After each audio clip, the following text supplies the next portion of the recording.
আছেন, আমাদের ক্ষুদ্র ব্যবসায়ী যারা এখানে আছেন, আমাদের হকার ভাইয়েরা যারা এখানে আছেন, আপনারা আপনাদের দাবি আদায়ের ব্যাপারে দীর্ঘদিন থেকে এই পবিত্র নগরী সিলেটে আন্দোলন করছেন।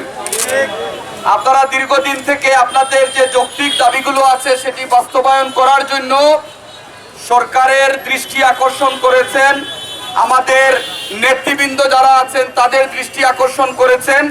আপনারা ইতিমধ্যে আপনাদের সেই দাবি সংবলিত স্মারকলিপি আমাদের জেলা প্রশাসক, পুলিশ কমিশনার মহোদয়কে আপনারা দিয়েছেন, আমাদের সিটি কর্পোরেশনের প্রশাসক মহোদয়কে দিয়েছেন। আমরা আপনাদের সেই দাবিগুলো দেখেছি। আপনাদের দাবিগুলো দেখে আমাদের কাছে মনে হয়েছে যে আপনাদের এই প্রত্যেকটি দাবি শতভাগ যৌক্তিক।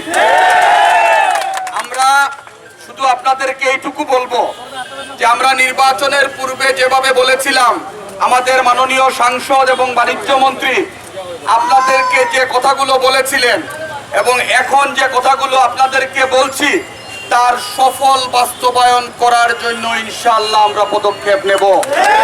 আপনাদের প্রত্যেকটি দাবি নিয়ে আমরা আপনাদের প্রতিনিধি সহ মাননীয় মন্ত্রী মহোদয়ের সাথে এবং প্রশাসনের সাথে বসবো। আপনারা কিভাবে আপনাদের পরিবার পরিজন নিয়ে জীবিকা নির্বাহের যে মাধ্যম আছে সেই মাধ্যমকে যৌক্তিকভাবে কার্যকর করার মধ্য দিয়ে আপনাদের মনের ভিতরে যে আকাঙ্ক্ষা আছে সেটি আমরা বাস্তবায়ন করার জন্য ইনশাআল্লাহ কাজ করব। তবে একটি জিনিস আপনারা মনে রাখবেন যে এই শহর আমাদের, এই নগরী আমাদের, এই দেশ আমাদের, অনেক রক্ত, অনেক ত্যাগের বিনিময়ে আজকে আমরা এই বাংলাদেশ পেয়েছি। সুতরাং আপনাদের এই যৌক্তিক দাবি গণতান্ত্রিক প্রক্রিয়ার মধ্য দিয়ে আলোচনার মাধ্যমেই আমরা সমাধান করব।